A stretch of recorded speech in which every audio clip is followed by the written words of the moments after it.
মা, আজকে বৃষ্টির দিনে একটু মুড়ি মাখো তো।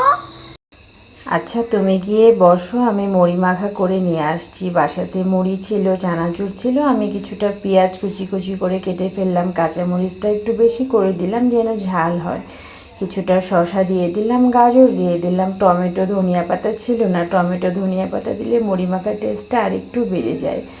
পরিমাণ মতো সরিষার তেল দিয়ে দিলাম, রুচি চানাচুর ছিল, দিয়ে খুব ভালো করে পেঁয়াজের সঙ্গে আগে মাখিয়ে নিলাম।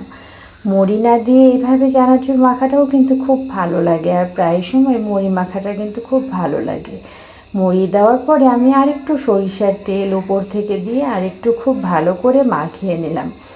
আমারও খুব ভালো লাগে, তবে নিজে মেখে খেতে ভালো লাগে না, যদি কেউ বানিয়ে দেয় তখন কিন্তু বসে বসে খেতে ভালো লাগে। আমি অন্তরাকে ডাক দিয়ে দিলাম।